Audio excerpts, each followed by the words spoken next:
Ah, et ben nous voilà déjà fin septembre, ça y est, c'est l'automne, le temps passe vite et je n'ai encore absolument rien fait de débile cette année. Il serait peut-être temps de s'y mettre. Et ça tombe bien parce que dans quelques jours, là je pars sur un truc et je vous en parle tout de suite dans cette vidéo. Et il n'y a pas longtemps, Jérôme, que vous avez déjà pu voir apparaître dans quelques vidéos sur la chaîne, m'envoie un message pour me dire «Regarde, il y a ce machin-là à faire à vélo, est-ce que ça te dit? Vas-y, on s'inscrit». Bon, je jette un œil, puis je fais «Ok, vas-y, feu, on y va». Ce truc, c'est The Roots Bikepacking. C'est un événement vélo sur route, donc en autonomie totale. Voilà, un grand parcours qui est organisé par une association qui s'appelle Hors Trace Aventure. Ils organisent vraiment plein de trucs. Et ce The Roots Bikepacking, en fait, je l'avais déjà repéré, mais plus au printemps. J'avais vu qu'il faisait un 1500 km. Bon, moi, gourmand, tout de suite, 1500 km, je m'étais dit pourquoi pas. Le seul truc, c'est que voilà, ça part d'Angoulême et ça venait au début sur La Rochelle par des routes que je connaissais, ça repartait par des routes que je connaissais. Donc moi, venir sur des trucs que je connais déjà, ça m'intéressait moyen.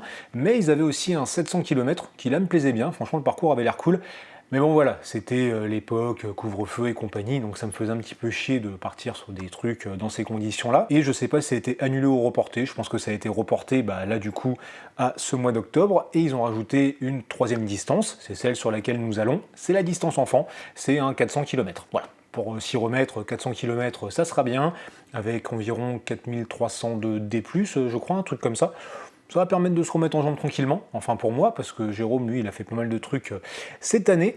Et bon, bref, j'ai regardé le parcours, ça devrait être bien cool. On part le samedi 9 octobre à 5h du mat du parc de Fresneuil, je crois que ça se dit comme ça, à Angoulême, direction Royan. Donc là, ça va sûrement être un petit peu le vent dans la gueule. Ensuite, on redescend un petit peu la Gironde avec peut-être le vent de dos. Et puis, on arrive sur la Dordogne, on va passer par Opter-sur-Drône. J'y suis déjà allé, c'est très joli. On descend sur Ribérac, on remonte sur Brantôme et on revient à Angoulême. Voilà, donc à peu près le gros du dénivelé, ça va être sur la fin. Mais ça devrait être très sympathique. Pour faire tout ça, on a 35 heures max et 3 checkpoints à passer. Bon, on se dit qu'on va essayer de le faire dans les 24 heures, et puis de toute façon on sera motivé parce qu'il y a une bonne binouse à l'arrivée, donc ça c'est plutôt cool. Le truc c'est que là, si ça vous tente de venir faire du vélo, j'ai regardé, a priori il reste de la place et quelques jours pour s'inscrire, parce que là on était 14 inscrits. Je pense que c'est encore open et ça coûte pas très cher. J'ai payé un petit peu moins de 45 euros, donc il y avait 40 euros d'inscription. Je crois un petit peu de frais de dossier, j'ai pris l'assurance annulation. Donc voilà, un petit peu moins de 45 euros pour ce truc-là. Et franchement, je pense que ça va être bonne ambiance, ça va être pas mal. Pendant la course, je vais mettre en place, je pense, un suivi live, comme j'avais fait pour Roscoff, vous savez, donc sur une page web avec ma petite balise GPS. Ça, je vous partagerai l'adresse si ça vous intéresse. Et puis, bien sûr, je ferai un petit peu de vidéo. Je vais faire une vidéo du parcours en lui-même, et puis je pense faire une vidéo matos, soit avant, soit après. Je verrai en fonction du planning comment ça s'organise, histoire de vous montrer un petit peu la config que je vais utiliser. Et au point de vue de la config, justement, je ne vais pas partir avec le nouveau vélo dont je vous ai parlé dans la dernière vidéo, simplement parce qu'il ne sera pas prêt, et même si je pouvais avoir toutes les pièces d'ici là, c'est un petit peu short en temps là, pour faire le montage, faire les essais, les réglages. J'ai pas envie de me presser, donc je pars avec mon vélo habituel, mais sur lequel j'ai des trucs un petit peu moins habituels. J'aurai un petit peu de matos à tester, avec tout d'abord ici les sacoches Cyclite, dont je vous ai parlé en vidéo. Donc des jolies sacoches blanches, et maintenant que je les ai montées, je peux vous dire que visuellement déjà ça claque. Et dans ce que j'ai essayé à l'usage, pour le moment, c'est pas mal du tout, donc on verra comment ça s'en sort là sur ces 400 km. Ensuite, j'ai pour l'éclairage, donc comme d'habitude, je pars avec ma petite calampe à l'avant, que j'utilise depuis 3 ans. Je vous en ai parlé dans une vidéo, je vous mets dans le coin. Et vous savez, j'aime bien prendre une frontale en complément. Et cette fois, je vais essayer la frontale de la marque Gollum. Donc là, qu'il faut que j'accroche sur le casque avec une de ces fixations. Je pense que je vais mettre des petits colliers, quelque chose. Donc on va essayer ça. Et il y a un truc qui est intéressant qui est fourni avec, c'est ceci. Ça, c'est un boîtier en fait dans lequel on peut loger 2 batteries pour la lampe et qui permet à la fois de charger les batteries de la lampe et de faire office de batterie externe. Donc je trouve que c'est un accessoire qui va être intéressant pour faire ça, surtout que la batterie externe, ça va servir pour cette chose qui est le GPS Hammerhead Karoo 2. Il paraît que niveau navigation, c'est juste terrible. C'est vrai que sur le premier essai que j'ai fait, parce que je viens de le recevoir, la map, elle est très jolie, c'est hyper fluide pour naviguer dedans, enfin franchement ça a l'air top, mais apparemment l'autonomie c'est un petit peu de la merde, donc il risque de passer pas mal de son temps branché à une batterie externe pour tenir le coup. Ensuite, et c'est pas vraiment un test, c'est au niveau des pneus, c'est plus que je me tâte pour le choix. J'ai ici en stock des Pirelli Cinturato Vélo en 35, donc ça ce sont des pneus que j'avais déjà essayé, j'avais bien aimé, ce sont des pneus typés route, hein, parce que comme on fait un truc route, je vais essayer d'adapter un petit peu pour une fois les semelles du vélo. Et donc ces pneus en 35, c'est pas mal, c'est résistant, ça roule, ça passe un petit peu partout, c'est plutôt confort, mais voilà, c'est un petit peu lourd, donc je me dis pourquoi pas essayer plutôt ici en 28 les P0 Race. Seul truc c'est que je pensais les recevoir en tubeless et là je les ai eu en version chambre à air, mais pourquoi pas.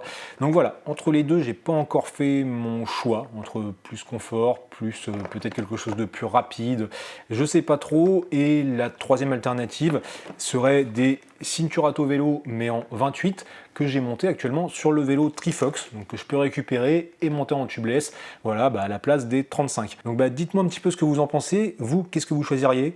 Cinturato Vélo, P0 Race, tubeless, pas tubeless, chambre à air, pas chambre à air, 35, 28. Dites-moi quel serait votre choix et pourquoi. Et puis je vais voir un petit peu ce que je décide. Donc voilà, dites-moi ça en commentaire. Et j'ai un autre truc de chez Pirelli, ce sont les Cinturato Smart Tube. Ça, ce sont leurs petites chambres à air comme beaucoup font maintenant. Là, les trucs hyper légers, hyper compacts. Alors, voilà, ça ressemble à ça, ça va être gain de place, c'est un peu en plastique. Il y avait la marque Tubolito là, qui avait lancé ça en premier. Il paraît que c'est pas toujours terrible et que souvent ça pète au niveau de la valve. D'autres en disent du bien.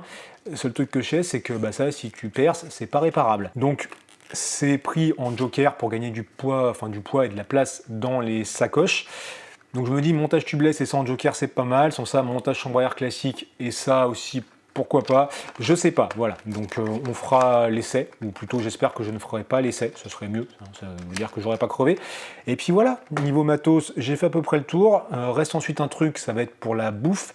Pour la bouffe, je pense pas innover, prendre des trucs vraiment extravagants, mais comme d'habitude, je vais voir ça avec mon partenaire Lyophilisé & Co, qui va pouvoir me trouver quelques petits trucs sympas, type viande séchée, plat auto-chauffant, enfin... Il devrait y avoir des trucs bien dans leur catalogue.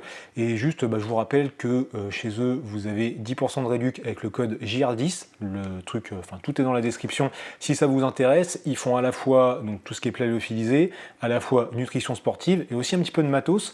Comme ici, ça c'est un petit bivy, donc en gros c'est une sorte de couverture de survie en forme de sac de couchage, c'est pas très gros, c'est assez léger, et ça je vais l'emmener dans une sacoche, comme ça si en pleine nuit on a envie de se faire une petite sieste et qu'il fait pas très chaud, je pense que je l'apprécierai. Voilà, donc je pars avec ça, il me reste à choisir exactement la bouffe que j'emmène, et dernier truc avec Lyophilisé & Co, c'est que là on vous prépare un concours pour vous faire gagner quelques petites choses à manger, voilà, sans doute en rapport avec cet événement. Je pense que ça devrait se passer sous forme de vidéo là dans les prochains jours. Donc si ça vous intéresse, abonnez-vous à la chaîne si ce n'est pas encore fait pour ne pas manquer ça. Et puis aussi pour ne pas manquer les vidéos en rapport avec cet événement, en rapport avec les tests de matériel qui vont être faits.